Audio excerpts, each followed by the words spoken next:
এক যুগ পর সশস্ত্র বাহিনী দিবসের আয়োজনে যোগ দিলেন খালেদা জিয়া।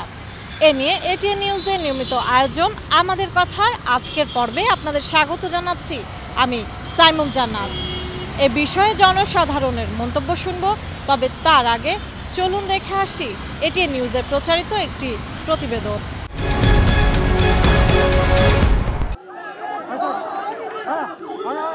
দীর্ঘ ৭ বছর ধরে কারাগার, হাসপাতাল এবং গুলশানের ফিরোজাতেই আবদ্ধ ছিল বিএনপি চেয়ারপারসন বেগম খালেদা জিয়ার বিচরণ। বৃহস্পতিবার সশস্ত্র বাহিনী দিবসের সম্বর্ধনা অনুষ্ঠানে যোগ দিতে বেলা ৩:৩০টার দিকে তিনি গুলশানের বাসভবন থেকে বের হন। বাসা থেকে নৌবাহিনীর সদর দপ্তরের ভেতর হয়ে ৫ মিনিটেই সেনাকুঞ্জে পৌঁছে যান তিনি। এ সময় ছোট ছেলে আরাফাত রহমান কোকোর স্ত্রী শর্বিলি রহমান তার সঙ্গে ছিলেন। সেনাকুঞ্জে পৌঁছালে ৩ বাহিনী প্রধান বেগম জিয়াকে অভ্যর্থনা জানান। দীর্ঘদিন পর এমন আয়োজনে যোগ দেওয়ায় সবার আগ্রহের কেন্দ্রবিন্দুতে ছিলেন সাবেক এই প্রধানমন্ত্রী। নির্ধারিত আসনে বসার পর অন্তর্বর্তী সরকারের প্রধান উপদেষ্টা ডক্টর মোহাম্মদ ইউনূস তার সঙ্গে শুভেচ্ছা বিনিময় করেন।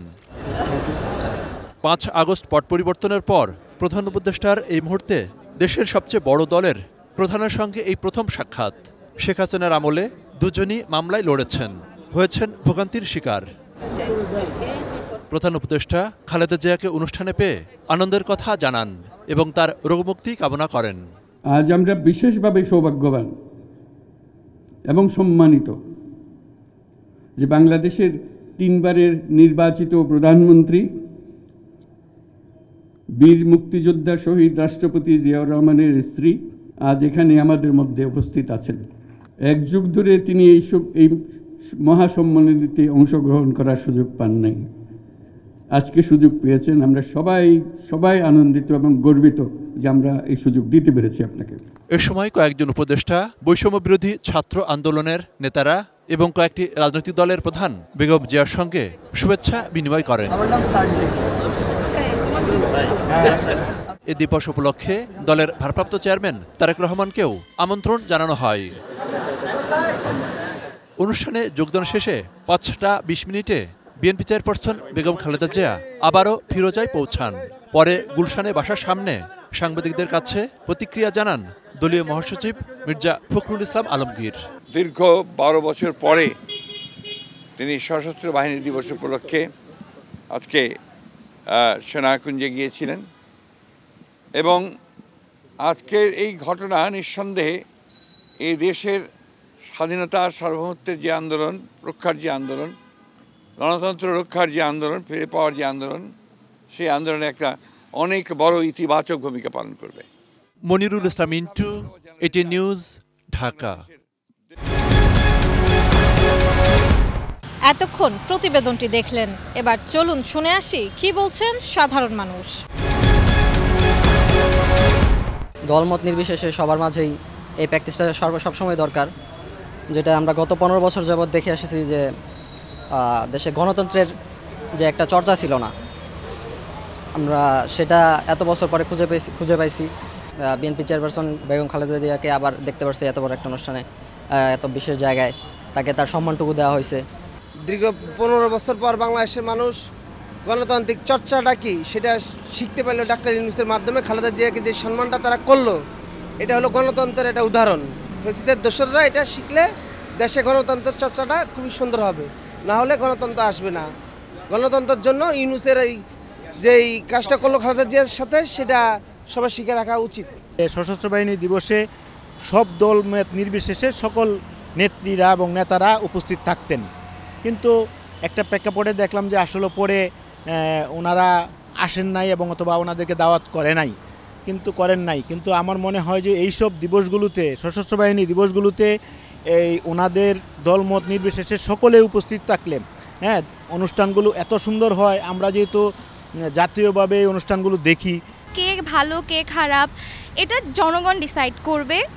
তো প্রত্যেকটা দলেরই অংশগ্রহণ করা উচিত, আর তাদের কাজকর্ম দেখে আমাদের যতটুকু যাকে পছন্দ হবে, তো আমরা তো তাকেই ভোট দিব না, তো তাকেই তো আমরা চাবো। প্রিয় দর্শক, কুষ্টিয়া থেকে আমি শরীফুল ইসলাম। আমাদের কথা অনুষ্ঠানে আপনাদের স্বাগত জানাচ্ছি। সশস্ত্র বাহিনী দিবসের অনুষ্ঠানে যোগ দিলেন সাবেক প্রধানমন্ত্রী বিএনপি চেয়ারপারসন বেগম খালেদা জিয়া। চলুন শুনে আসি এই নিয়ে সাধারণ মানুষ কি বলছেন।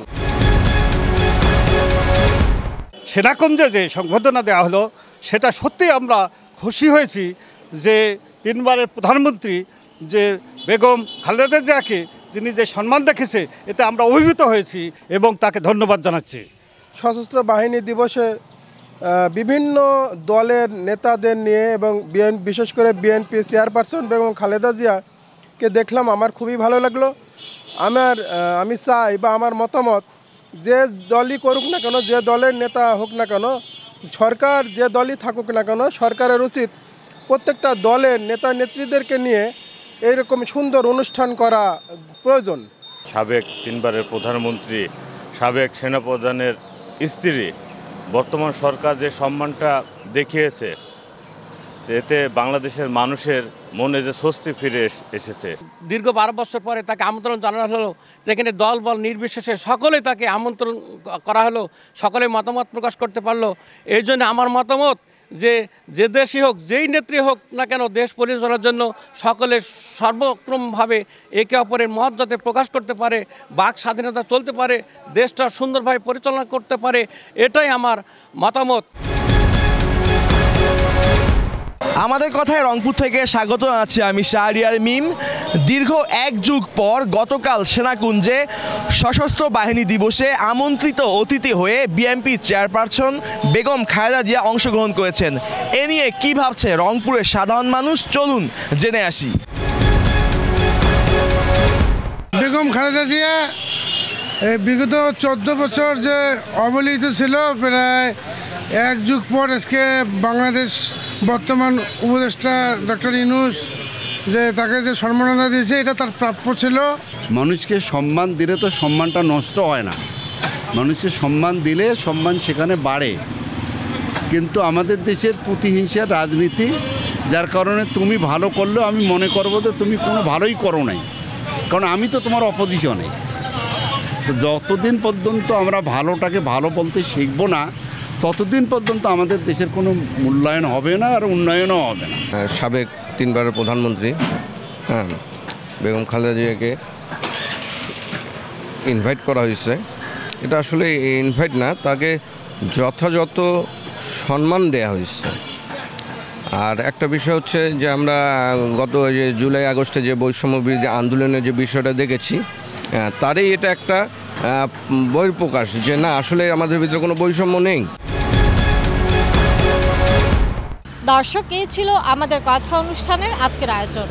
পরবর্তীতে দেখা হবে আগামী অনুষ্ঠানে।